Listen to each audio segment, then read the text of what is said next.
Now, Delhi has run out of Covishield stock and most government-run vaccination centres are going to be closed today. The vaccine shortage in Delhi has led to a decline in Delhi's daily vaccinations. Delhi carried out 36,310 vaccinations as of 10 p.m. on Monday, while Delhi usually carries out 1.5 lakh vaccinations. Raising the issue of shortage of COVID vaccines in the city, the Deputy Chief Minister Manish Sisodia had tweeted, vaccines have run out in Delhi. Again, the central government gives vaccines for a day or two, and then we have to keep the vaccine centres closed for several days. Why is our country's vaccine program faltering even after so many days? Well, let's go across to Sukirti for more on this. And Sukirti, what is the system, if you could explain to us, as the Delhi Deputy CM is saying that they get vaccine stocks only for a day or two and then they have to keep asking for more stocks? Well, yes, Gargi, that's what the Deputy Chief Minister of Delhi is saying.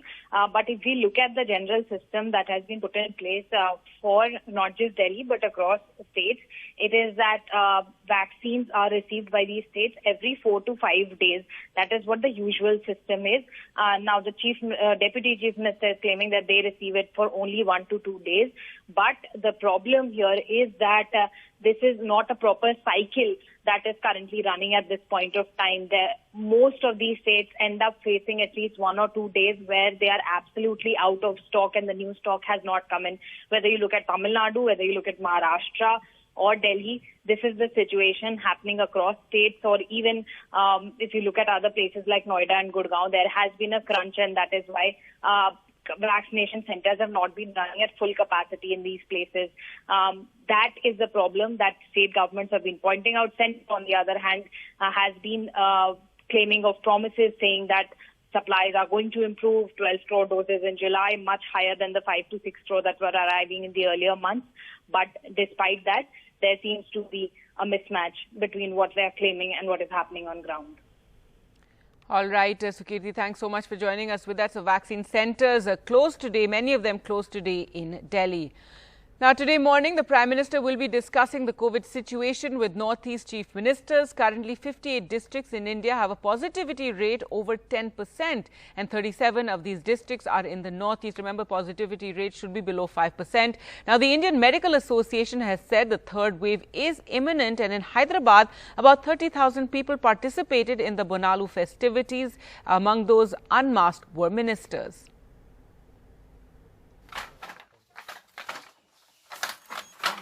The COVID crisis in the Northeast is worrying. 2/3 of the country's 58 districts with over 10% positivity rate are here. Tomorrow, the Prime Minister will meet all the chief ministers of the region. But signs of negligence seen elsewhere. About 30,000 people participated in the Bonalu festivities in Hyderabad. Among those unmasked were ministers.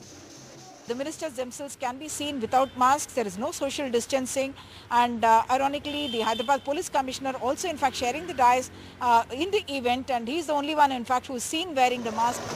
Ironically, this festival had started as a thanksgiving to the goddess for stopping the plague in Hyderabad and Sikandrabad during the 19th century. But now, despite the COVID pandemic, no social distancing rules were followed here. Another festival, the Puri Jagannath Rath Yatra in Odisha, also began today for the second consecutive year without pilgrims. Yet there were crowds and few COVID precautions in sight.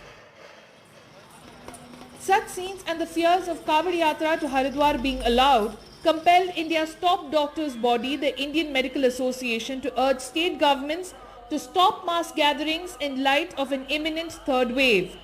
We appeal to the government and appeal to all the public. Let us not take any chance and let up our guard and do any mass gathering in any name of whether tourist spot visit, pilgrimage visit, or the rituals of the religious rituals. The lax behavior is worrisome because despite the decline in India's cases, India's R factor, which reflects the speed at which the infections are spreading, has been increasing. India's R factor has increased from 0.87 a week ago to 0.95 today. Overall, if we see the situation, R0 of the country has gone from 0.87 to 0.95. That means we need to be worried about in terms of, the gains which we had gained so far in terms of number of cases coming down. We need to see where we are at fault. That means whether we have opened up in a hurry, whether the people's behavior is irresponsible. So far, only 8% of India's population has been fully vaccinated, and in such a scenario where majority of our population is still vulnerable to the infection, both the public as well as the government will have to take every possible precaution to ensure that fears of a third wave do not turn into reality. With Oma Sudhir in Hyderabad and camera person Mursalin Mohammad in New Delhi, this is Sukirti Dwivedi for NDTV. Now, the upcoming monsoon session of Parliament from the 19th of July to 13th of August will be the first session post-vaccinations. But COVID protocols still need to be followed to avoid a surge in numbers and possible infections. And for this, new arrangements have been made at Parliament. Here's a report. Parliament in readiness for the first normal session, with both houses functioning at a full house till the 13th of August. RT-PCR test उन मान्य सदस्यों से आग्रह करेंगे जिन्होंने vaccination नहीं कराया है। अगर उसके बाद 2 वैक्सीनेशन वाले 1 वैक्सीनेशन वाले RT-PCR टेस्ट कराना चाहते हैं तो उसकी सुविधा उपलब्ध रहेगी, लेकिन RT-PCR के टेस्ट के बिना उनको अलाउ नहीं करेंगे, ऐसा नहीं है। 311 MPs have been fully vaccinated. 130 have had only 1 dose and only 23 haven't been vaccinated at all for various health reasons and will have to take the mandatory RT-PCR test regularly. Everything will be back to normal except that seating arrangements will follow social distancing norms, with visitors gallery also being used for members of parliament. Corona संक्रमण की दर कम हुई है, लेकिन देश के कई राज्यों में अभी भी संक्रमण 5% से अधिक है। दिल्ली में संक्रमण कम हुआ है, लेकिन संसद में सभी राज्यों के माननीय सांसद आते हैं, इसलिए पिछले सत्रों की अनुसार व्यापक सुरक्षा इंतजाम और सदन के अंदर बैठने की व्यवस्था भी सुरक्षा की दृष्टि से कोविड मापदंडों का पालन करते हुए सामान्य दूरी पर हमने व्यवस्था की है। MPs will soon have an app for parliamentary work, and the new building will be ready in time for the next year's winter session. In the current session, a deputy speaker is likely to be elected, a key demand of the opposition, as this is the longest period that Parliament has gone without a deputy speaker. The matter will be raised during the all-party meeting on the 18th of July. With Himanshu Sekhar, Sunil Prabhu, NDTV. Now, the population control bill, first in Assam, then in Uttar Pradesh, and now all set for Parliament as well. This after BJP ruled states are battling for it. A group of BJP MPs have decided to float a private member's bill in the upcoming monsoon session. This bill is set to penalize those with more than 3 children in the country. But with UP elections not very far away, the opposition is asking, is this bill addressing a legitimate problem or diverting political attention? Testing political waters, diverting political attention, or addressing a legitimate problem. The reactions to Uttar Pradesh government's population control law draft 6 months ahead of the state assembly elections have been plenty. It all started on Sunday when UP Chief Minister Yogi Adityanath announced the need for a law. इसको जारी करते मुझे प्रसन्नता की अनुभूति हो रही है कि काफी तथ्यों के साथ समाज के विभिन्न तबकों को ध्यान में रख करके इस जनसंख्या नीति को लागू करने का कार्य आज प्रदेश सरकार कर रही है। According to the draft of the proposed population control bill, anyone violating 2-child policy in Uttar Pradesh will be debarred from contesting local body elections. They will be debarred from applying for or getting promotion in government jobs and receiving any kind of government subsidy. Public servants who adopt the 2-child norm will get 2 additional increments during the entire service. 3% increase will also be there in the Employers' Contribution Fund under National Pension Scheme. The proposed law drew criticism from ally Nitish Kumar as well, who said that such laws do not work. संख्या नियंत्रण के लिए अगर आप सिर्फ कानून बना करके कोई उसका उपाय करेंगे, ये सभी ठीक से संभव नहीं है। The Congress's Salman Khurshid took the criticism a step further. और ये कहें कि ओपोजिशन जो है वो आप घोषणा करें कि हमारे कितने बच्चे हैं और हम अपनी घोषणा करें कि हमारे कितने बच्चे हैं। उसके बाद क्या होगा? In New Delhi, in what appeared to be a synchronized strategy, many BJP MPs said that they will introduce a private members bill in the upcoming Lok Sabha session. These MPs include Rakesh Sinha and Anil Agarwal. Opposition parties have hit out against the government. जो political mileage लेने की भूख है वो इस कदर है कि ये कहते कुछ और करते कुछ है साहब। ये तो सिर्फ फिर मैं आपको कह रहा हूं जो शब्द आपने कहा है कि 2022 का सगुफा है, ये टोटल सगुफा है। With the challenging UP election 6 months away and Yogi Adityanath's handling of the COVID crisis amid the deep faction wars of the BJP, the opposition looks at this law more as a narrative control measure instead of a population control one. The question now is whether a law is the best way to handle population-related issues. Bureau Report, NDTV. All right, let's now take a look at inflation. In India's retail inflation tapered down slightly to 6.26% in the month of June compared to a month ago period when it was at 6.3% in May. However, it was still over and above the Reserve Bank of India's threshold of 6%. Urban inflation has risen to 6.4%, up almost 0.5%. Fuel inflation is up almost 13%, health 8%, while food inflation is at 5.6%. Now, these figures obviously reflected in constant rise in price of fuel and food. Those hit most by inflation are the middle class, many struggling to find their feet at this time of COVID. Dev Prakash Mishra had many customers before the pandemic. Now most are working from home. And with prices of edible oil, cooking gas and other commodities rising, he has had to increase his prices by 10 rupees. जो भी 1000-1200 में था वो भी 1500 में हो गया। आटा महंगा हो रहा है, ऊपर से तेल इतने भाव चढ़ रहे हैं, तो पब्लिक है नहीं, तो ऊपर से बस धंधा पानी से खाली अपने को खाने का दोनों टाइम का वक्त का हो जाता है, प्रबंध बाकी कुछ नहीं हो पा रहा है। Anil Fulawali sells tea in Mumbai's Lower Parel area, and with prices of milk, sugar, cooking gas are up, he is losing 1000 rupees a week. सगळेच भाव वाढले, दुधाचे वाढल्यात, गॅसचे वाढल्यात, साखरेचे पण वाढले आता परत गिराईक पण कमी आहे, रेट वाढवले की गिराईक येत नाही आमच्याकडे जास्त. Not just small businessmen, even householders are worrying about their budget at a time when people have either lost their jobs or salaries have not gone up for a long time. Sharvali Chavan lives in a one-room house in a chawl in Mumbai's Chunabati area. She has 2 children and her bills are becoming impossible to pay. तेलाची जवळजवळ 10,000पर्यंत आमची जाते सगळं खर्च. त्याच्यात भागवायचं म्हणजे आपल्याला कुठे जमत नाही, तसं म्हणायला पगार पण वाढ झालेली नाही. For June, the retail inflation touched 6.26%, well above RBI's comfort level of 4% plus or minus 2%. This was mainly because of rising fuel and edible oil prices along with pulses. On July 7th, petrol prices touched 100 rupees a litre in all 4 metros. Year-on-year inflation rate in June for edible oil was 34.78%. Inflation has been the pain point in the last few months.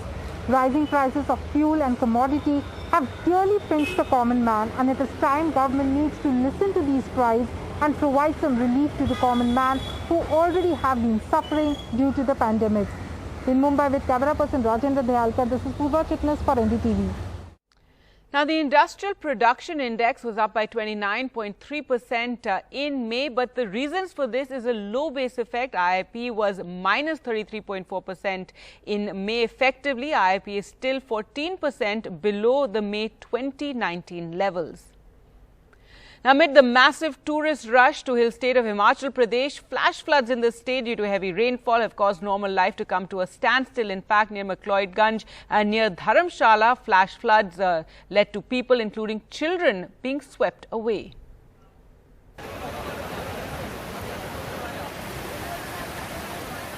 A flash flood near McLeodganj, Dharamshala this morning. A 9-year-old girl is among several people missing in Himachal Pradesh's Kangra district. Social media के ऊपर काफ़ी भ्रांतियाँ और stories चल रही हैं कि cloud burst हुआ या फ्लैश फ्लड्स आ गए, ऐसा कुछ भी नहीं हुआ है, क्योंकि रात भर से बहुत भारी बारिश हो रही थी, तो एक नाला है जो ब्लॉक हो गया और उसने अपना कोर्स चेंज कर लिया और पठानकोट मनाली हाईवे जो है वो अवरुद्ध है। यहाँ पर जो मांझी घाट में इतना फ्लड आया कि शमशान घाट के साथ लगती कूड़ बह गई। A surge in tourist numbers means more people are at risk. Today the Chief Minister appealed to tourists to stay away from rivers. Heavy to very heavy rainfall is forecast for today and tomorrow. With Mohammad Ghazali, Joshua Chin for NDTV. And there's flooding in Bihar as well. Several low-lying areas in Muzaffarpur were submerged after heavy rainfall. Just take a look at how this village is completely submerged. Local residents needed boats to commute. And the rain has finally arrived in Delhi, but these are pre-monsoon showers. They have brought some respite from the sweltering heat. The Met Office had predicted that the monsoon would be arriving in Delhi in mid-June. However, it was delayed. In fact, the monsoon is long overdue, almost a month late. And even today's rain is said to be pre-monsoon showers, a monsoon expected only by the end of the week.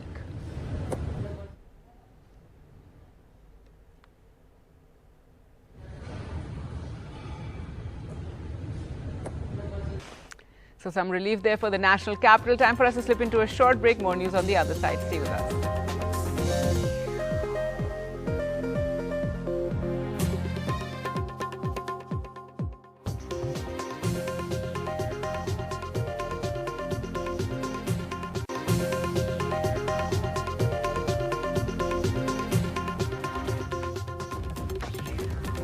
Welcome back. News from the northeast now. The Assam police might soon be under the NHRC scanner for alleged encounter deaths. An advocate based in Delhi has complained about what he claimed was an encounter spree in Assam ever since Chief Minister Himanta Biswa Sarma took charge 2 months ago. Since the 1st of June, at least 5 accused persons or suspects have died in 20 incidents of police firing. Ratnadeep Chaudhary reports.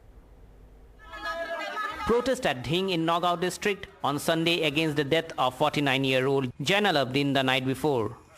Villagers say in a police encounter, but police claim he was a wanted dacoit, had fired upon cops when they tried to nab him and was killed in retaliatory fire.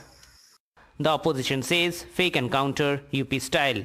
We are a democracy. We have rule of law. We cannot let the police take law into their own hands because justice is to be given by the law, by the courts. One new situation like UP, which is called Yugiraj in UP, is also coming in Assam also. The Dhing incident took place the day Delhi-based advocate Arif Jordar flagged the issue with NHRC. In his complaint, he listed 20 incidents of police firing in Assam in the last 40 days, in which at least 5 suspects were killed. That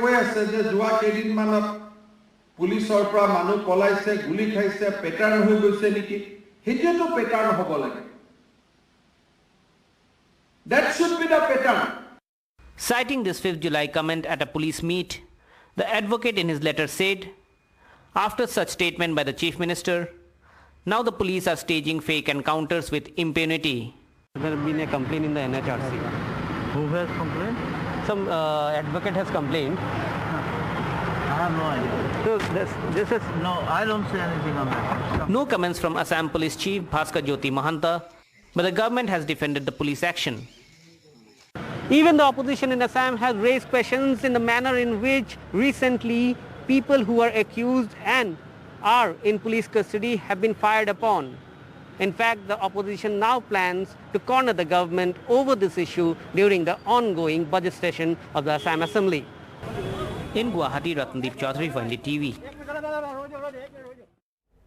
Now, social distancing saved lives in the pandemic, but the digital distance the virus has spawned is proving deadly for children who were going to school before the pandemic, but are now getting forced out of the system because of the digital divide. Monideepa went to Rijalpur village, 50 kilometers from Kolkata, where a 50-year-old government-recognized madarsa that has served the village over generations has become a graveyard of hopes for nearly 2,000 students for whom it was a temple of learning.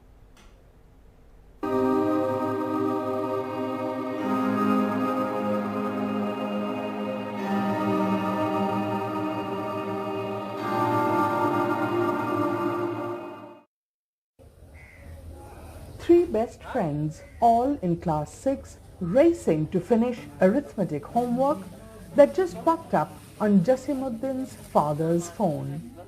A pandemic-hit small-time rice trader, Sirajul can still afford the device and data and encourages his son to share the phone and homework with the girls. He knows Tamanna's father is jobless and Zulaika's father, a driver, is often away, has a phone but it is not smart. আমার বন্ধুর বাড়ি এসেছি একটু এই স্যারেরা কি কি পাঠিয়েছে সেগুলো দেখার জন্য দেখে আমি এবার আলাদা করে খাতায় লিখে আমি আবার ওর ফোন থেকে এই স্যারেদের কাছে নাম বলে পাঠিয়ে দিই। এই গ্রামের কথা বলছি, যদি 200 ছেলে মেয়ে স্কুলে যায় তাদের মধ্যে হয়তো 50টা ছেলে মেয়ের মোবাইল বা ল্যাপটপ আছে, তা বাকি যে 150 ছেলে মেয়ে তারা তো পিছিয়ে মানে সে পেছনে ওরা শেষ নাই। The Bengal government's latest data on the digital divide in the state is not available. But a widely quoted study done by child rights groups last year found barely 30% of Bengal's 15 million school-enrolled students had access to online classes. Noor Afsana of class 10 is part of the vast 70% with no access to a device. Her widowed mother keeps a shop of odds and ends that barely keeps their bellies full.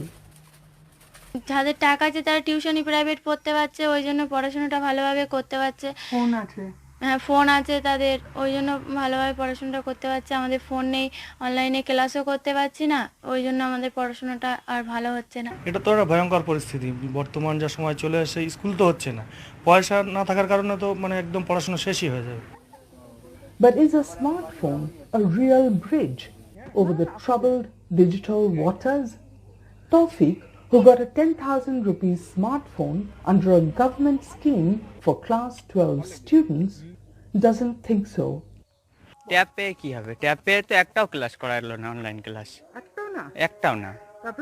তারপরে উচ্চ মাধ্যমিকের time হয়ে গেল, তারপর ঘোষণা হলো যে পরীক্ষা বাতিল হয়ে গেল। রেজাল্টের কোনো তো মূল্যই হবে না। এরপরে দেখি কি করব, চাষবাস করব কি করব। With Judy Shankar, Monadeepa Banerjee, NDTV.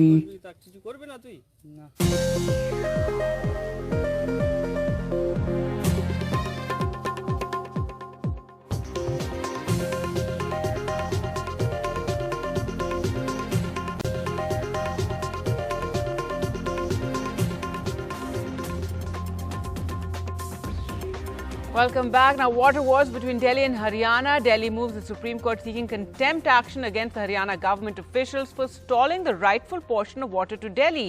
In its plea, the Delhi government said that Haryana is stalling Delhi's rightful portion of water, and by this, Haryana has disobeyed the top court order and is in contempt of court. There you can see protests by the BJP yesterday over the water crisis in Delhi. Now, the top court had directed that the water levels at the Wazirabad reservoir was to be kept at its full capacity by the state of Haryana in order to meet the drinking water needs of the Delhi and the National Capital Region. Now, the Haryana government has claimed that the less water is in the Yamuna due to the delay in the arrival of monsoon and the AAP's mismanagement, which has led to the water shortage in the national capital. The man who had brandished a gun and opened fire at anti-CA protesters outside Jamia Millia University last year has now been arrested by the Haryana police for delivering a hate speech. He was arrested on Monday evening. The 19-year-old had sparked a controversy after addressing a Mahapanchayat in Haryana's Pataudi village, which was organized against the issues of love jihad and religious conversions, and he had made controversial and threatening comments at that panchayat.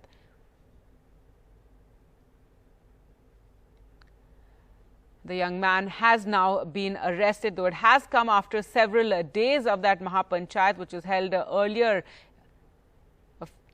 Well, let's go across to NDTV's Meher for more details. And Meher, tell us, there had been a major outrage over the comments this man had made during that Mahapanchayat, and many had questioned why no action against him. Finally, he's arrested. Yes, exactly, Gargi. The Jamia shooter has now been arrested. He was taken into judicial custody on Sunday. This is a week after he made hate speeches, including violent threats against Muslims and Muslim women at the Mahapanchayat in Haryana. He's been charged with sections 153A and 295A of the IPC, both of which are hate speech laws and are punishable with up to 3 years of jail or a fine or both. An FIR was filed against him by a village resident who said his speeches could lead to a riot situation. Now, what is important to remember is that when he did this, when he made speeches and made reference to the shooting incident in 2020 in Jamia, he did this in the presence of a ruling party politician. The Suraj Pal Ammu, a BJP Haryana spokesperson, was also present at this Mahapanchayat, and he was also making hate speeches at this event. Ammu could also be charged with the same sections of the IPC, but the police is so far saying that they haven't taken any action against Ammu because there is no complaint. That there was a complaint filed against the Jamia shooter, but not against Ammu. But as we had reported last week, these sections mean the police can take suo motu cognizance, that they can take action if they become aware of the crime independently and they don't need a complaint. The police admitted this much to us. But that this FIR was lodged and it was filed means that the police are aware of the videos that went viral from this Mahapanchayat and that have led to so much outrage on social media. So why they have not used this evidence to charge the ruling party politicians is a key question. Now remember that Ammu has very strong ties to top leadership in the BJP, and that might be one of the reasons why. All right, Meher, thanks so much for joining us with those details. So the Jamia shooter has been arrested, but as Meher pointed out, a BJP spokesperson, Suraj Pal Ammu, was also present at that Mahapanchayat and had also made controversial comments. Now waiting to see whether there will be some action against him as well. In other news, fugitive jeweler Mehul Choksi, arrested and jailed in the Caribbean island nation of Dominica since the 23rd of May for illegal entry, has been granted bail by a court there on medical grounds. He can now leave to neighboring Antigua, of which he is a citizen and from where he had gone missing earlier. So a setback to India. The jeweler had been living there since 2018 following his escape from India. The 62-year-old is wanted in connection with a 13,500 crore Punjab National Bank fraud case. The High Court in Dominica has now approved a consent order by his defense team and the state's lawyer for Choksi to travel to Antigua to seek medical attention from a specialized neurologist there. In other news now, a group of 74 former bureaucrats and police officers wrote an open letter alleging a complete breakdown of governance and blatant violation of the rule of law in Uttar Pradesh. The letter was also endorsed by over 200 eminent citizens. In the 4-page letter, the IAS, IPS, IFS officials alleged arbitrary detentions and torture of and police attacks on peaceful protesters. They write, the former officials write, ruling regime in UP has ushered in a model of governance which swerves further away from values of the Constitution. It seems clear that all branches of administration, including the executive, magistrates and police, have collapsed. Detentions, criminal charges and recoveries employed against all those who exercise their right to democratic protest. UP has seen a systematic blurring of the lines between actions of the state, particularly its police force and that of vigilante groups. The bias of the present government in Uttar Pradesh against Muslims has been open and uninhibited.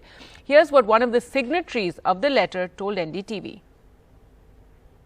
Mr. Habibullah, a lot of what you have said has been reported over the last several years of a progressive breakdown in law and order in Uttar Pradesh. Why have all of these bureaucrats, people like you and academics and others, chosen now to come together to write this letter? I ask this because your critics would say that you are targeting this government, the UP government, ahead of elections. Well, the elections, of course, have something to do with it, but the fact is that the situation has become worse and worse.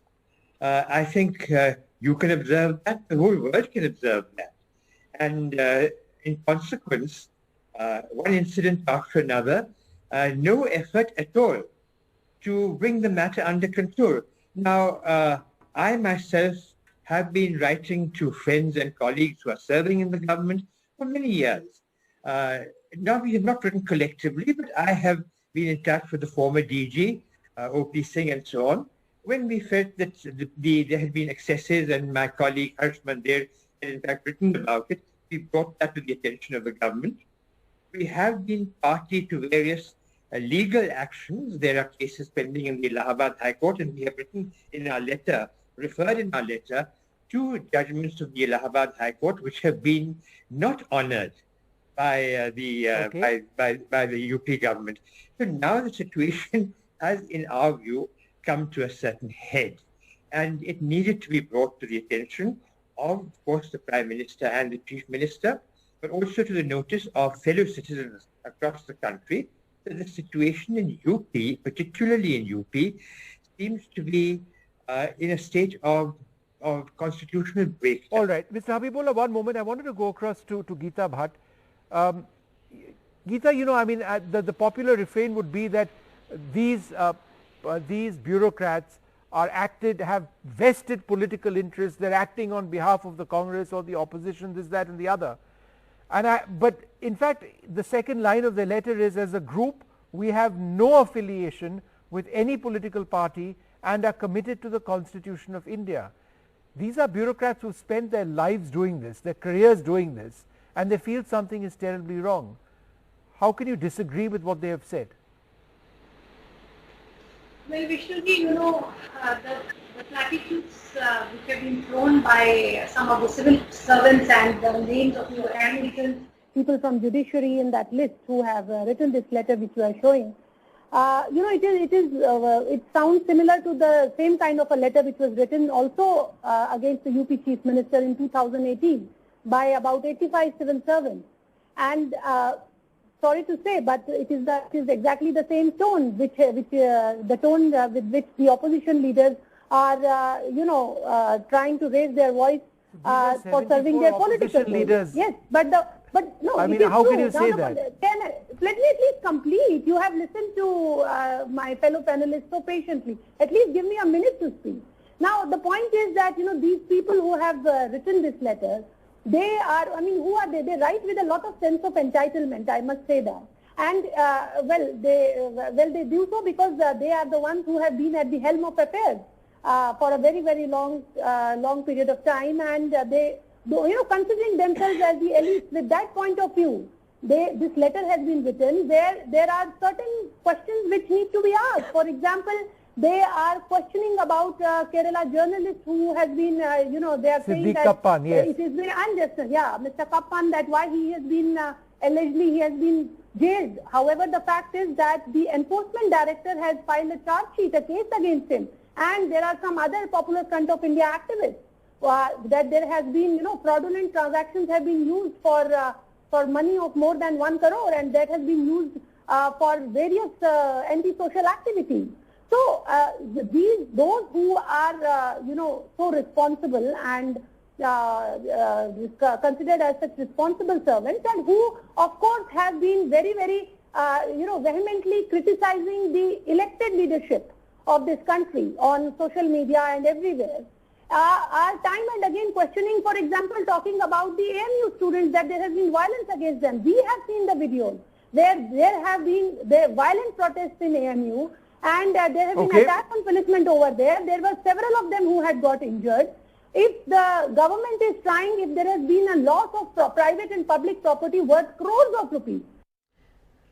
Well, let's now focus on the issue of inflation. In India's retail inflation tapered down slightly to 6.26% in the month of June compared to the month ago period when it was at 6.3% in May.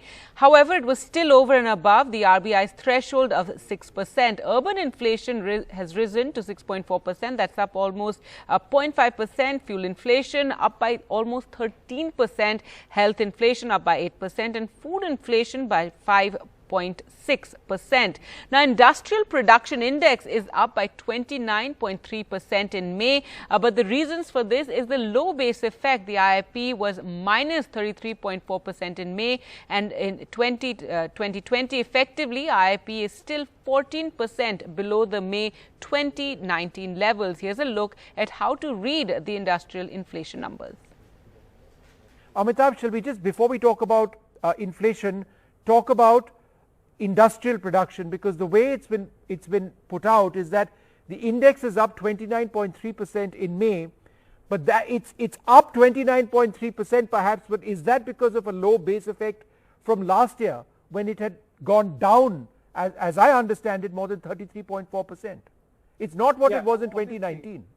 Yeah, in the kind of situation we're in, a month-to-month annual comparison is meaningless because we had a very severe dip during both the waves, the first wave and the second wave, and of course during the lockdown.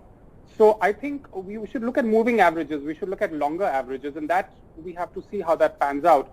I think there is evidence of what they call a V-shaped recovery, but this is to some extent an artifact of exactly what we're talking about. So I think it's meaningless to look at these short-term movements, and we have to see how these things play out over a longer period.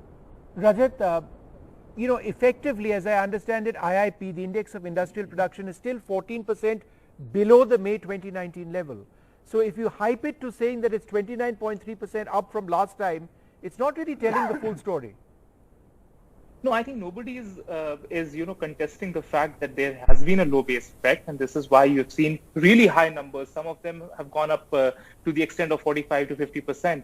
So everyone, any serious commentator would know that there is a low base effect there. But what needs to be understood and what is being celebrated perhaps in the government circles is that there is a considerable momentum towards coming out of recovery, coming into a recovery phase, and that is what is cheering people up. It is going to cheer the markets up as well. So I don't see anybody is discounting that fact at all. That will be a misreading of why the government is so enthusiastically putting out these numbers. Mr. Sabnavis, let's look at the other part of this, the prices of commodities. I mean, that's the bottom line. What does the average person actually spend? So let's bring up that graphic 3. Let's set up full screen on our screen. First, let's take a look at the price of petrol and the price of diesel, and the change that you can actually see. It's up 20.5% between January and July. Diesel up 21.6%, LPG up 20.2%, milk up 4.3%, and let's just keep changing. Chana dal down 1.3%, it's a bit cheaper now. Mustard oil up 9.09%. Is that it? Is that the last point? All right. And so, Mr. Sabnavis, here's the bottom line. If you've got the prices of so many commodities across segments going up to what they are now, are we not in deep trouble as we try and recover? People still out of jobs, salaries have gone down, inflation hitting the middle class person. Actually, Vishnu, before I come to inflation, I would also like to give a comment on the IIP numbers. Yeah. I think the IIP numbers doesn't really cause for any kind of celebration, because we should remember that one is, of course, the statistical base effect which you spoke of, but we should remember that the corresponding PMI numbers which came from May was actually in a downward direction, and if I look at June, we actually gone into the negative territory. So I think we should not have this complacency to say that, look, there is a kind of a V-shaped recovery. So I have a slightly different view from what was said by the other panelists. And I think that we're actually going downhill, at least in the months of May and June, going by the PMI. Whether it's going to recover in July on account of the opening up of the economy, it needs to be seen. But my sense is we may not even cross the 50 mark as far as the PMI is concerned.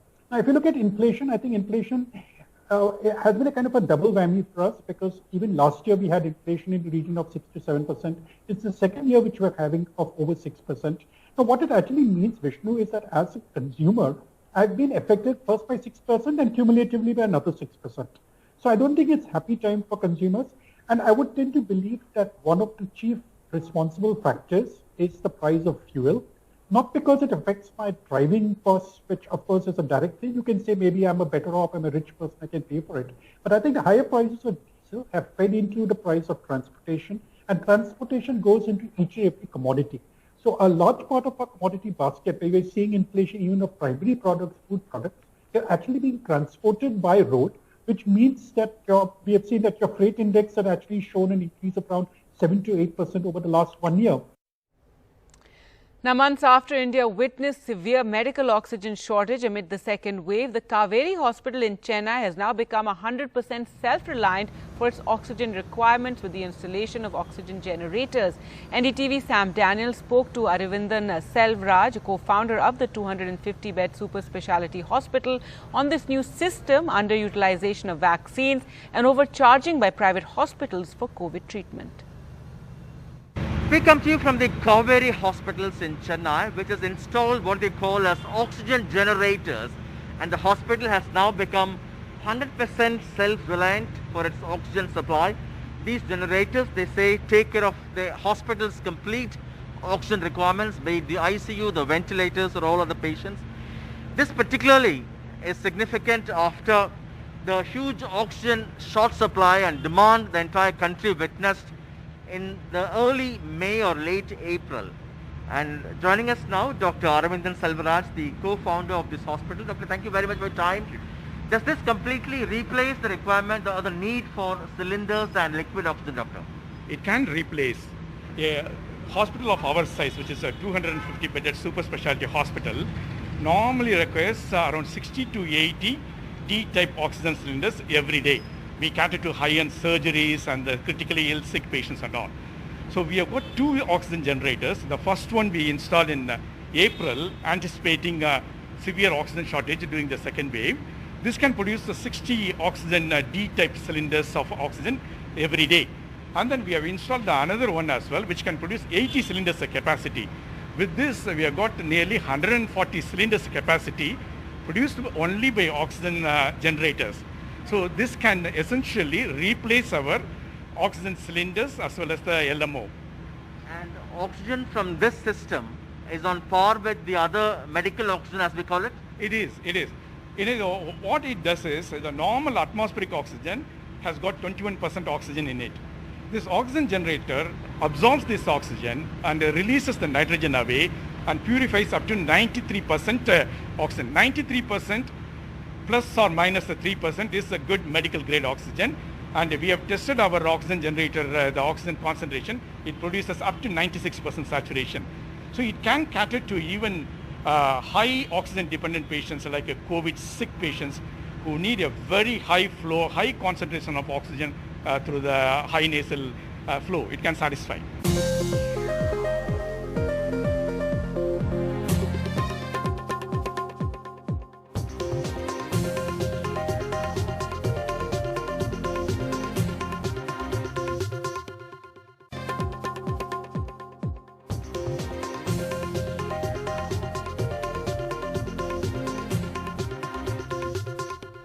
Hello and welcome. You're watching Good Morning India. I'm Gargi Rawat, and the happy news for Delhi is the long-delayed monsoon has finally arrived here with rain and thunderstorms this morning. Well, let's go across to Divya now for all the details. Well, yes, finally, Gargi, monsoon has made its entry into Delhi. This is, in fact, the most delayed monsoon in the last 19 years. Last time monsoon got so delayed was way back in 2002, when monsoon made its entry into Delhi on the 19th of July. Prior to that, monsoon has reached as late as the 14th of July, and that happened in 1991. Well, we've also seen monsoon reach Delhi on the 27th of July. That happened way back in 1987. So lots of rain expected over the coming 2 days. In fact, waterlogging has already started in parts of Gurgaon. So we can expect lots of showers over the next 24 to 48 hours. Let's take into account that it's raining in most parts of Delhi, and monsoon has made its entry into Delhi. Well, this is the area which was left behind as far as the monsoon is concerned, but it's covered most parts of it. In fact, just very little is remaining. So we can see that monsoon has, in fact, it's going to get aggressive over many parts of the country in the coming 24 hours. If we take into account very heavy showers expected in Uttarakhand over the next 5 days, very heavy showers expected in Rajasthan over the next 4 days. In fact, heavy rain expected also in parts of Gujarat as well as parts of Konkan and Goa. When we take into account the deficit that Delhi faced, let's talk about that. That's 67%, while Ladakh 78%. So most parts of the north, whether it's Chandigarh, whether it's Haryana, even Punjab, huge deficit in these areas because of that delayed monsoon. Well, monsoon is now going to pick up, and in fact, we're expecting some improvement here as far as Delhi is concerned. Let's talk about the region-wise as far as monsoon is concerned, and let's take into account as far as the north is concerned, the deficit is as high as -19%, but in the country it's coming in at 7%. To get you a better perspective as to where all it will be raining, how long will it be raining for, we have Mahesh Palawat from SkyMet joining us. A very good morning, Mahesh Palawat. If you can take us through what kind of rain can we expect in the course of the day? Divya, now rain, monsoon has already arrived over Delhi and NCR with a delay of say around 16 days. And Delhi was deficient by 67% as of now. And now rains are expected on and off for next 2 to 3 days. There will be patchy showers, which will not be a continuous affair. There will be breaks in between, and temperatures will subside, and it will remain around 34 to 35 degrees Celsius. And as a trough is over central parts of the country due to the formation of low pressure area over Bay of Bengal, as this low pressure area will move up to Gujarat by July 15th, and then this trough will move to Delhi area, particularly Indo-Gangetic plains, leading to increased rain activities by 16th or 17th of July. Until then, we think this will be a patchy affair. Right. So, are you trying to tell me after the next 2 to 3 days, monsoon is again going to take a break and then only pick up later? No, for next 2 to 3 days, monsoon will remain, we can say, subdued with patchy rainfall on and off. With 1 or 2 intense spells, but it will be there will be breaks in between. By 16th or 17th of July, monsoon rains will pick up pace as the trough, which is at present over central parts of the country, will shift towards Delhi, NCR, and parts of Punjab and Haryana, leading to increased rain activities by that time. Right, Mahesh, you know, the onset of the monsoon is not what makes a difference. The performance does. What can we expect as far as Delhi is concerned over the rest of the month? Will July be a good month for Delhi? Yes, as of now, as I have told you that it is deficient by 67%, and if there are 3 to 4 good showers, then this deficiency will narrow down, and monsoon rains are expected to pick up in later half of July. And they will continue on and off, and there may be some deficiency by end of July over Delhi and NCR, but month of August and September seems to be much promising in terms of rainfall, because La Nina conditions are evolving in later half of monsoon. So month of August and September will be much better for entire country, including Delhi and NCR and northern plains.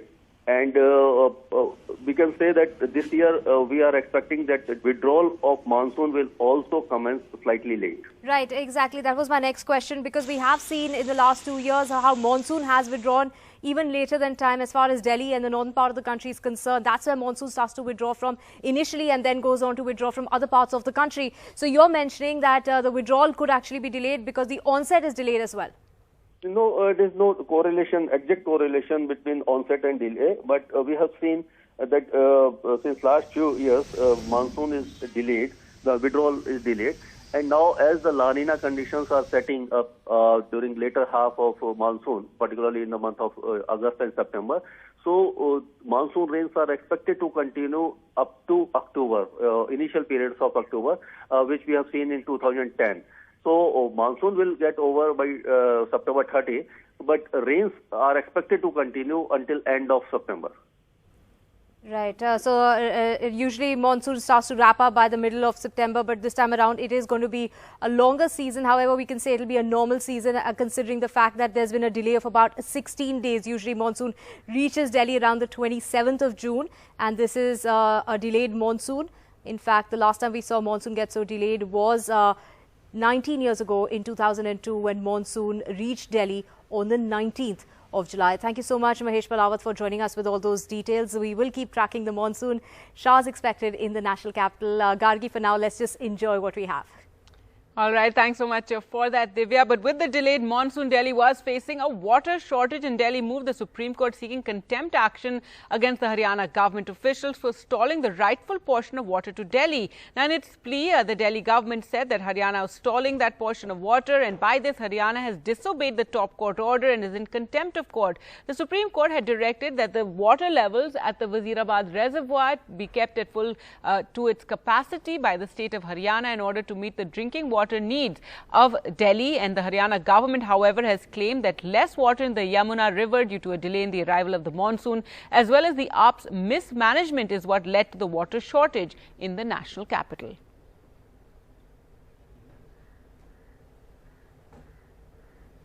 Now, staying with news of Delhi, Delhi has run out of Covishield stock and most government-run vaccination centres are going to be closed today. The vaccine shortage in Delhi has led to the decline in Delhi's daily vaccinations. Delhi carried out 36,310 vaccinations on Monday, while Delhi usually carries out 1.5 lakh vaccinations a day. Now, raising the issue of shortage of COVID vaccines in the city, Deputy Chief Minister Manish Sisodia tweeted, "Vaccines have run out in Delhi again. The central government gives vaccines for a day or two and then we have to keep the vaccine centres closed for several days. Why is our country's vaccine program faltering even after so many days?" Well, let's go across to Sukirti for more. And Sukirti, what is the government saying and when are they expecting supplies? Well, as of now, Gargi, there is no word from the Delhi government on when the next stock will arrive. But at this point of time, several government vaccination centres in Delhi are going to be looking like this, completely empty, shut, because there are no doses at vaccination centres. We are standing at a vaccination centre in South Delhi, but this is going to be the situation across vaccination centres. And of course, a lot of the usual activities at vaccination centres will also get affected by the rains today. But it is the bigger crisis of the dosage supply that has been affected at this point of time. So Covishield stock has been completely, that's what the Delhi government has completely run out of. Covaxin, they had about 2 lakh doses left as of yesterday morning. Many of those have been consumed yesterday as well. So Covaxin doses are there. So certain centers in Delhi will remain functional today, but majority of them will be shut due to lack of doses. And this is not the first time that vaccination centers in Delhi are going to be closed because there is no supply of doses. In the last 2 months, this has happened on at least 2 other occasions as well, when they had to close down vaccination centers for the 18+ age group because there was not enough supply of doses. And all of this comes despite the fact that the center had assured greater supply of vaccines, at least 12 crore doses in total to all the states in the month of July, much higher than what had been supplied in the earlier months. But despite that, vaccination centers, not just in Maharashtra that were closed recently, but now even in Delhi, vaccination centers are being forced to shut down because there are not enough doses. All right, Sukirti, thanks so much for joining us with all those details. Well, let's focus on inflation levels now. In India's retail inflation tapered down slightly to 6.26% in the month of June compared to the month ago period when it was 6.3% in May. However, it was still above the RBI's threshold of 6%. Urban inflation has risen to 6.4%. That's up almost by 0.5%. Fuel inflation almost 13% up, and health inflation is up by 8%, while food inflation is 5.6% higher. Now, these figures obviously reflected in the constant rise in prices of fuel and food. Those hit most by inflation are the poor and middle class, many struggling to find their feet at this time of COVID. Dev Prakash Mishra had many customers before the pandemic. Now most are working from home. And with prices of edible oil, cooking gas and other commodities rising, he has had to increase his prices by 10 rupees. Gas जो भी 1000-1200 में था वो भी 1500 में हो गया. आटा महंगा हो रहा है, ऊपर से तेल इतने भाव चढ़ रहे हैं, तो पब्लिक है नहीं, तो ऊपर से बस धंधा पानी से खाली अपने को खाने का दोनों टाइम का वक्त का हो जाता है, प्रबंध बाकी कुछ नहीं हो पा रहा है. Anil Fulawali sells tea in Mumbai's Lower Parel area, and with prices of milk, sugar, cooking gas are up, he is losing 1,000 rupees a week. सगळेच भाव वाढले, दुधाचे वाढल्यात, गॅसचे वाढल्यात, साखरेचे पण वाढले आता परत गिराईक पण कमी आहे. रेट वाढवले की गिराईक येत नाही आमच्याकडे जास्त. Not just small businessmen, even householders are worrying about their budget at a time when people have either lost their jobs or salaries have not gone up for a long time. Sharvali Chavan lives in a one-room house in a chawl in Mumbai's Chunabati area. She has 2 children and her bills are becoming impossible to pay.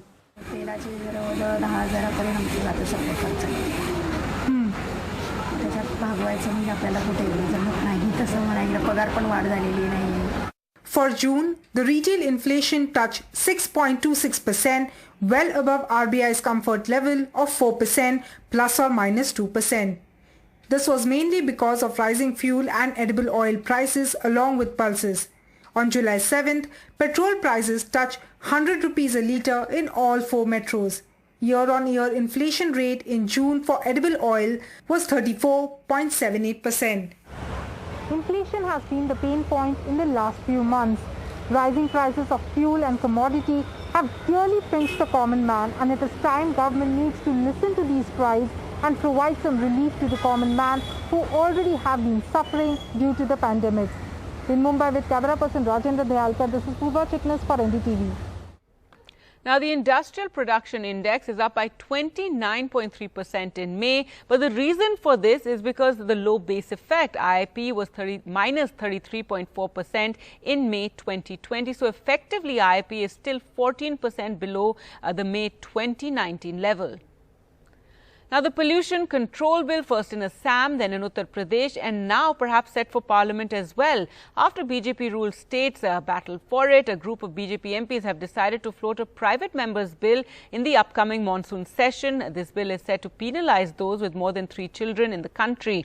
But with UP elections not very far away, the opposition is asking, is this a bill addressing a legitimate problem or diverting political attention? Testing political waters, diverting political attention, or addressing a legitimate problem.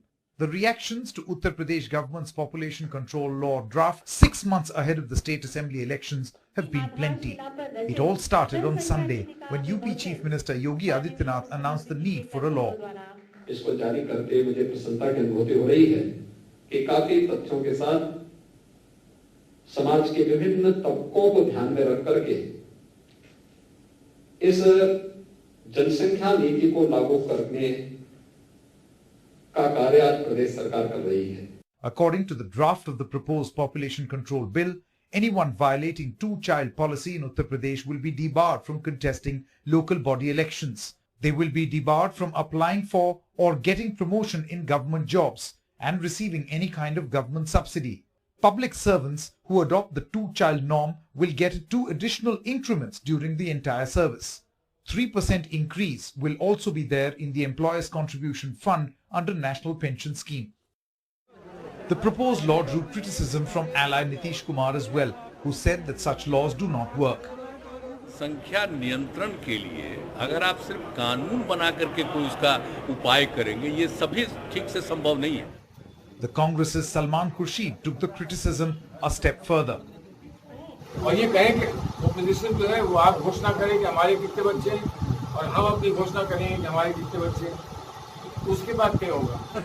In New Delhi, in what appeared to be a synchronized strategy, many BJP MPs said that they will introduce a private member's bill in the upcoming Lok Sabha session. These MPs include Rakesh Sinha and Anil Agarwal. Opposition parties have hit out against the government. जो political mileage लेने की भूख है वो इस कदर है कि ये कहते कुछ और करते कुछ है साहब. ये तो सिर्फ फिर मैं आपको कह रहा हूं जो शब्द आपने कहा है कि 2022 का सगुफा है, ये टोटल सगुफा है. With the challenging UP election 6 months away and Yogi Adityanath's handling of the COVID crisis amid the deep faction wars of the BJP, the opposition looks at this law more as a narrative control measure instead of a population control one. The question now is whether a law is the best way to handle population-related issues. Bureau Report, NDTV.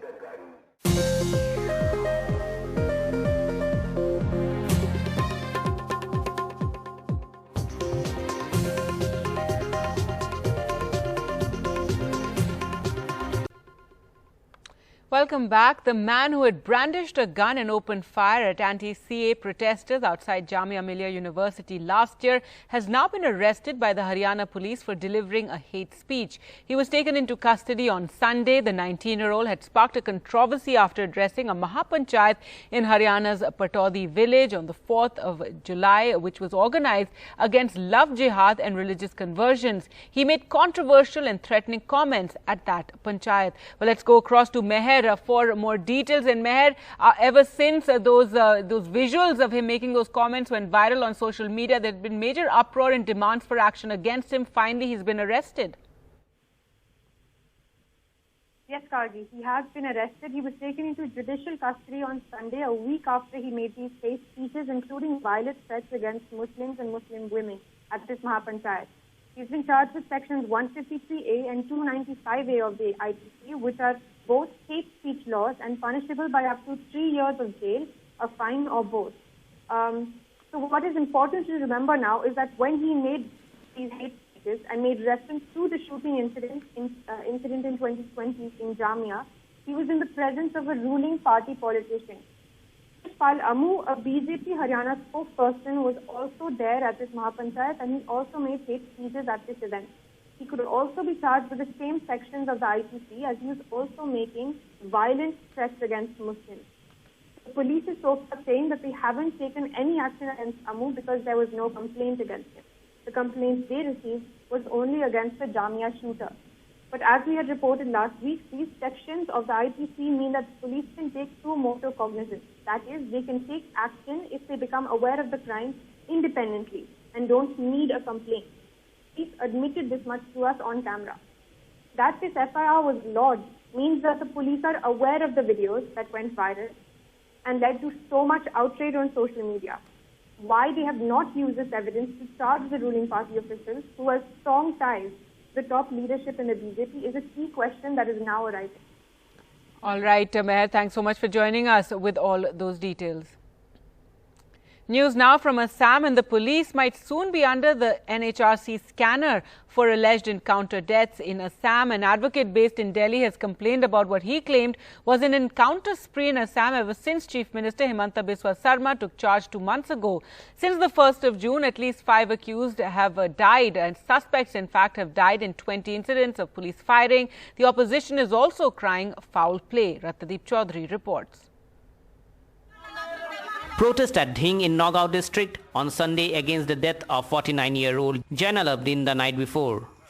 Villagers say in a police encounter, but police claim he was a wanted dacoit, had fired upon cops when they tried to nab him and was killed in retaliatory fire.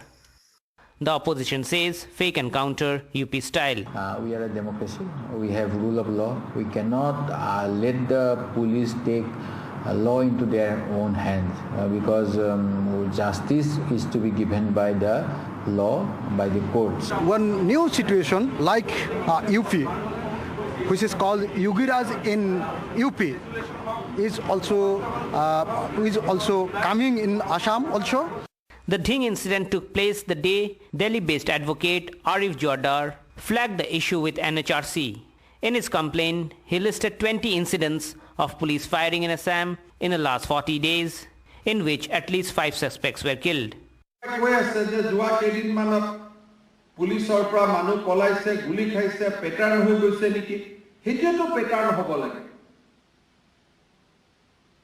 should be the pattern.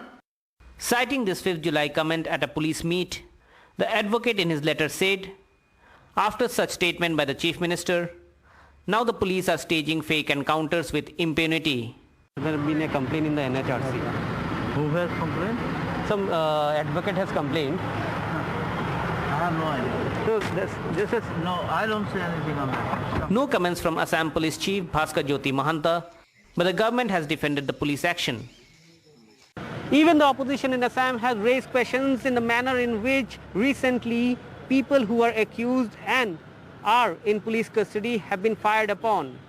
In fact, the opposition now plans to corner the government over this issue during the ongoing budget session of the Assam Assembly. In Guwahati, Ratnadeep Chaudhary, Valley TV. With that, time for us to slip into a short break. On the other side, we'll answer your questions about vaccines and COVID, and Dr. Anish will join us with that.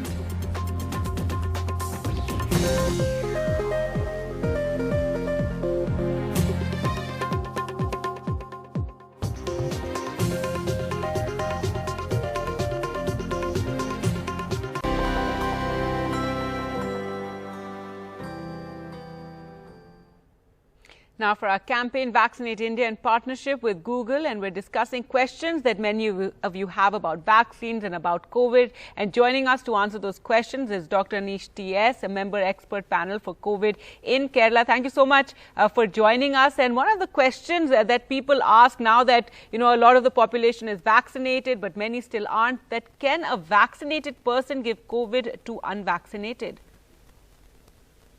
Thank you. Thank you for that question.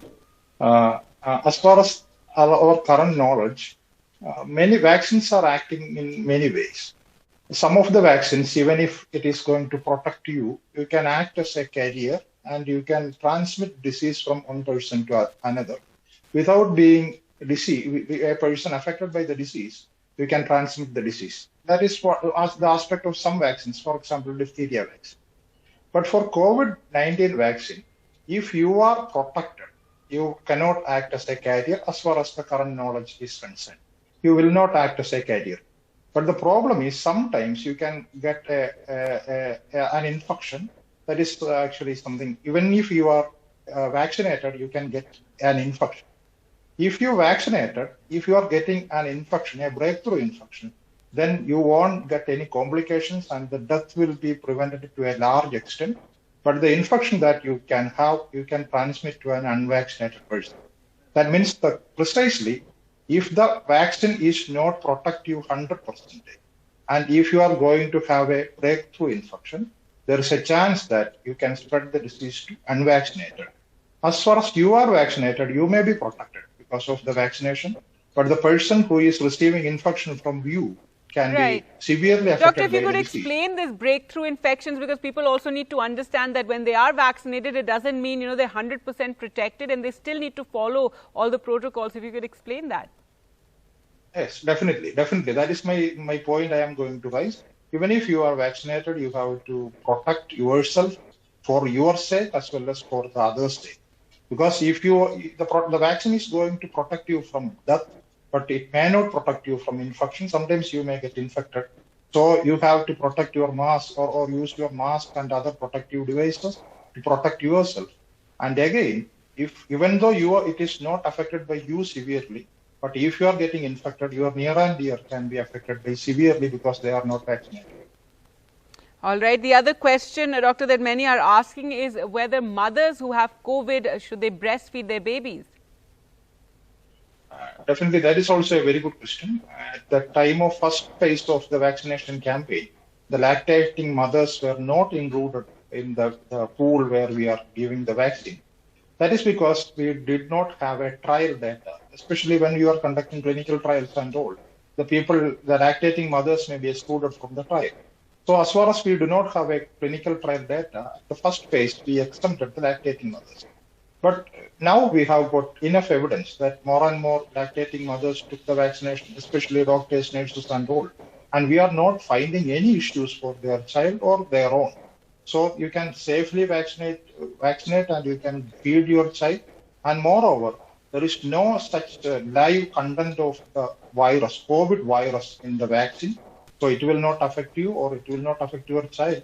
And now we have got more evidence that there is some analysis of breast milk is coming among people who are vaccinated, and now we have got some experimental proof that the breast milk is not containing any particles of COVID vaccine or COVID virus. So you can safely breastfeed your child, no issues. Right, and if you have the infection, then what precautions should you take when feeding your child? Okay, definitely, it is another question if you have an active infection. So if you have got an active infection, it can be transmitted to your child. So the decision should be based on the situation where you are in. If you can just give your child a formula feed or something for a very short span of time to prevent infection for your child, you can use it. But if you are in a situation where your child is actually using you as for the nutrition purpose entirely, and if the child is separated from you for a short while, is going to be a problem, then you can give breast milk to your child, no issues. But the problem is sometimes the child may be affected by the disease. And if the disease, then you are actually taking a small risk. If the child is affected by the disease, there is a small risk for the child. But compared to the adult, the risk for a child for COVID infection is very low. But if you happen to be compelled to breastfeed your child, definitely you have to use COVID precautions. It's like you have to use a N95 mask or something like that while you are breastfeeding the child. All right. Thank you so much, Dr. Anish, for joining us. Thank you.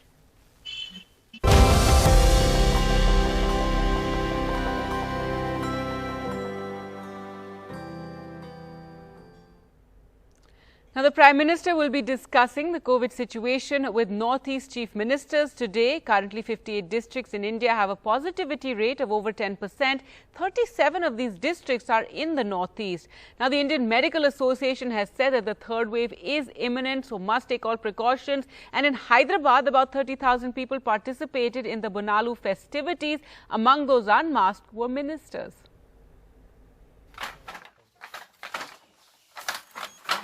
The COVID crisis in the Northeast is worrying. 2/3 of the country's 58 districts with over 10% positivity rate are here. The Prime Minister will meet all the chief ministers of the region. But signs of negligence seen elsewhere. About 30,000 people participated in the Bonalu festivities in Hyderabad. Among those unmasked were ministers. The ministers themselves can be seen without masks. There is no social distancing. And ironically, the Hyderabad Police Commissioner also in fact sharing the dais in the event, and he's the only one in fact who is seen wearing the mask. Ironically, this festival had started as a thanksgiving to the goddess for stopping the plague in Hyderabad and Sikandrabad during the 19th century. But now, despite the COVID pandemic, no social distancing rules were followed here. Another festival, the Puri Jagannath Rath Yatra in Odisha, also began for the second consecutive year without pilgrims. Yet there were crowds and few COVID precautions in sight. Such scenes and the fears of Kavod Yatra to Haridwar being allowed compelled India's top doctors' body, the Indian Medical Association, to urge state governments to stop mass gatherings in light of an imminent third wave. We appeal to the government and appeal to all the public. Let us not take any chance and let up our guard and do any mass gathering in any name of whether tourist spot visit, pilgrimage visit, or the rituals of the religious rituals. The lax behavior is worrisome because despite the decline in India's cases, India's R factor, which reflects the speed at which the infections are spreading, has been increasing. India's R factor has increased from 0.87 a week ago to 0.95 today. Overall, if we see the situation, R0 of the country has gone from 0.87 to 0.95. That means we need to be worried about in terms of, the gains which we had gained so far in terms of number of cases coming down. We need to see where we are at fault. That means whether we have opened up in a hurry, whether the people's behavior is irresponsible. So far, only 8% of India's population has been fully vaccinated. And in such a scenario where majority of our population is still vulnerable to the infection, both the public as well as the government will have to take every possible precaution to ensure that fears of a third wave do not turn into reality. With Thomas Sudhir in Hyderabad and camera person Mursalin Mohammad in New Delhi, this is Sukirti Dwivedi for NDTV. Now, Parliament is all set for the upcoming monsoon session from the 19th of July to the 13th of August, the first session post-vaccination, but many COVID protocols will still need to be followed, like maintaining distance between the members, and for this, new arrangements have been made in Parliament. Here's a report. Parliament in readiness for the first normal session, with both houses functioning at a full house till the 13th of August. RT-PCR test उन माननीय सदस्यों से आग्रह करेंगे जिन्होंने vaccination नहीं कराया है। अगर उसके बाद 2 वैक्सीनेशन वाले 1 वैक्सीनेशन वाले RT-PCR टेस्ट कराना चाहते हैं तो उसकी सुविधा उपलब्ध रहेगी, लेकिन RT-PCR के टेस्ट के बिना उनको अलाउ नहीं करेंगे, ऐसा नहीं है। 311 MPs have been fully vaccinated. 130 have had only 1 dose and only 23 haven't been vaccinated at all for various health reasons and will have to take the mandatory RT-PCR test regularly. Everything will be back to normal except that seating arrangements will follow social distancing norms, with visitors gallery also being used for members of parliament. Corona संक्रमण की दर कम हुई है, लेकिन देश के कई राज्यों में अभी भी संक्रमण 5% से अधिक है। दिल्ली में संक्रमण कम हुआ है, लेकिन संसद में सभी राज्यों के माननीय सांसद आते हैं, इसलिए पिछले सत्रों की अनुसार व्यापक सुरक्षा इंतजाम और सदन के अंदर बैठने की व्यवस्था भी सुरक्षा की दृष्टि से कोविड मापदंडों का पालन करते हुए सामान्य दूरी पर हमने व्यवस्था की है। MPs will soon have an app for parliamentary work, and the new building will be ready in time for the next year's winter session. In the current session, a deputy speaker is likely to be elected, a key demand of the opposition, as this is the longest period that Parliament has gone without a deputy speaker. The matter will be raised during the all-party meeting on the 18th of July. With Himanshu Sekhar, Sunil Prabhu, NDTV. Well, news now from Chennai. In months after India witnessed severe medical oxygen shortage amid the second wave, the Kaveri Hospital in Chennai has become 100% self-reliant for its oxygen requirements with the installation of oxygen generators. NDTV Sam Daniel spoke to Dr. Ravindan, co-founder of the 250-bed super speciality hospital, on this new system, the underutilization of vaccines and overcharging by private hospitals for COVID treatment. We come to you from the Kaveri Hospitals in Chennai, which has installed what they call as oxygen generators, and the hospital has now become 100% self-reliant for its oxygen supply. These generators, they say, take care of the hospital's complete oxygen requirements, be it the ICU, the ventilators, or all other patients. This particularly is significant after the huge oxygen short supply and demand the entire country witnessed in the early May or late April. And joining us now, Dr. Aravindan Selvaraj, the co-founder of this hospital. Doctor, thank you very much for your time. Does this completely replace the requirement or the need for cylinders and liquid oxygen, doctor? It can replace. A hospital of our size, which is a 250-bedded super specialty hospital, normally requires around 60 to 80 D-type oxygen cylinders every day. We cater to high-end surgeries and the critically ill sick patients and all. So we have got 2 oxygen generators. The first one we installed in April, anticipating a severe oxygen shortage during the second wave. This can produce 60 oxygen D-type cylinders of oxygen every day. And then we have installed another one as well, which can produce 80 cylinders of capacity. With this, we have got nearly 140 cylinders of capacity produced only by oxygen generators. So this can essentially replace our oxygen cylinders as well as the LMO. And oxygen from this system is on par with the other medical oxygen, as we call it? It is. What it does is, the normal atmospheric oxygen has got 21% oxygen in it. This oxygen generator absorbs this oxygen and releases the nitrogen away and purifies up to 93% oxygen. 93% plus or minus the 3% is a good medical grade oxygen, and we have tested our oxygen generator, the oxygen concentration. It produces up to 96% saturation. So it can cater to even high oxygen dependent patients like COVID sick patients who need a very high flow, high concentration of oxygen through the high nasal flow. It can satisfy. News now from Punjab, and with slight improvement in the power supply situation, Chief Minister Captain Amrinder Singh announced the relaxations on the restrictions on industry that had been imposed since the 4th of July. All restrictions have been lifted and the industry can operate as routine, is what the Chief Minister said. Now, the rain brought the demand down to 8,500 megawatts against 13,000 megawatts till recently. The Power Corporation had ordered restrictions on industrial consumers of the state in order to provide continuous power supply to domestic consumers and 8 hours power supply to the agricultural sector for paddy operations. Well, let's go across to Ghazali now for more. And Ghazali, this power situation had become extremely controversial and political, but now some relief. Yeah, certainly. With the first spell of monsoon showers in Punjab, the Chief Minister ordered this yesterday that all restrictions will have to be lifted from the industries which were being forced to go for a weekend shutdown till 14th and 15th of July. But there were massive protests by industrialists, particularly in Ludhiana district, which is the hub of industries in Punjab, after which yesterday the Chief Minister ordered this, saying that all restrictions should be lifted. Now, this has political connotations as well. Yesterday, the UP Chief Minister had invited some industrialists from Punjab, and they felt very satisfied with the offers being made in UP. the UP Chief Minister also offered safety and cheap power without any interruptions. So that is something which even the Punjab Chief Minister was having in mind as protests were going on. Opposition has mounted attack on the government for not reviewing the power purchase agreements, which is being blamed for the power outage in Punjab as of now.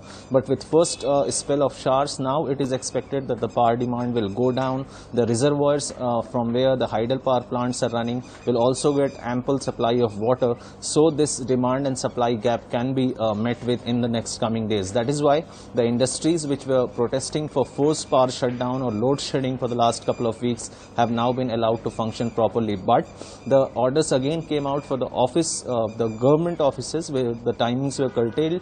That will continue, and it has also been mentioned in the notification that the government offices will continue to work from 8 a.m. to 2 p.m.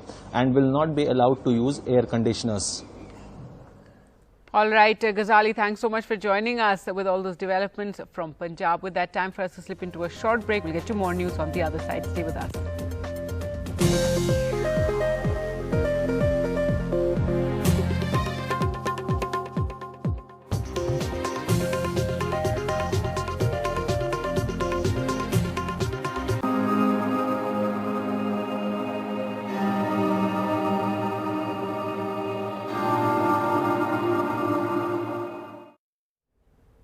Now for our special series, Children Left Behind. Social distance saved lives in the pandemic, but the digital distance the virus spawned is proving deadly for children who were going to school before the pandemic but are now getting forced out of the system because of the digital divide. NDTV's Monideepa went to Arijalpur village, some 50 kilometers from Kolkata, where a 50-year-old government-recognized madrasa that served the village over generations has now become a graveyard of hopes of nearly 2,000 students for whom it was a temple of learning. Three best friends, all in class 6, racing to finish arithmetic homework that just popped up on Jasimuddin's father's phone.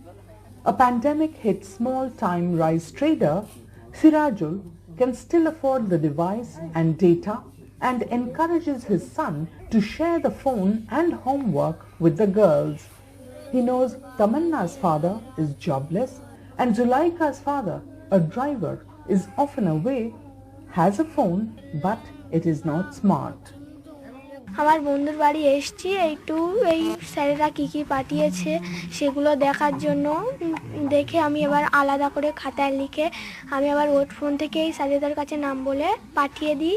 এই গ্রামের কথা বলছি, যদি 200 ছেলে মেয়ে স্কুলে যায় তাদের মধ্যে হয়তো 50টা ছেলে মেয়ের মোবাইল বা ল্যাপটপ আছে, তা বাকি যে 150 ছেলে মেয়ে তারা তো পিছিয়ে মানে সে পেছনে ওরা শেষ নাই।